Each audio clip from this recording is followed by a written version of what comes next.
On the growing COVID crisis and hope on the horizon, let's bring in epidemiologist Dr. John Brownstein. Dr. Brownstein, let's start with the hope part, shall we? Pfizer submitted for emergency authorization use for their vaccine from the FDA today. We're hearing some Americans could be getting this by December. So when do you think we'll start seeing this really make a practical difference? Right. Well, for the majority of the population, it won't be well into next year. Clearly, everyone wants this vaccine. The initial results are incredible. And the plan is to distribute this immediately after authorization. But that's going to take some time. And of course, we want to see that vaccine in the hands of healthcare providers, frontline workers, essential workers, and the vulnerable populations. We want to see this vaccine distributed to long-term care facilities and nursing homes. We're talking months into next year. Again, yes, great news, and it's super optimistic, but it's not going to happen overnight, unfortunately. Now, President-elect Biden's advisors say they're planning for a massive testing expansion. Is that feasible, and do you think it'll be too late if they have to wait until he's inaugurated on January 20th?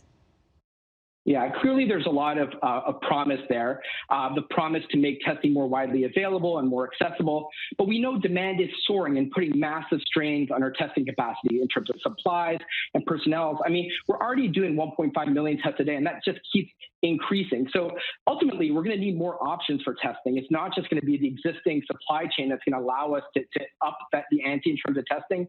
And that's why, there's been some good news this week in terms of fully at-home tests. But we need cheap at-home tools to enable sort of most Americans to have access to weekly tests. Those exist, but they have yet to be approved by the FDA. A couple dollar test that can tell us the likelihood that you've been infected. That's what we really need right now to get this virus under control. And on that note, the White House Coronavirus Task Force briefed reporters for the first time in months yesterday. They warned that the U.S. could reach 2,000 deaths per day by Christmas, and suggested things like closing indoor dining and urging Americans to take the usual precautions that we've heard.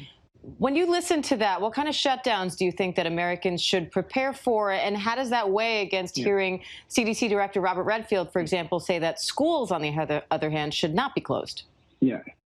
Yeah, I mean, listen, we've learned a lot about this virus in the months that we've had it. And so I think this concept of lockdowns is something that we can do away with.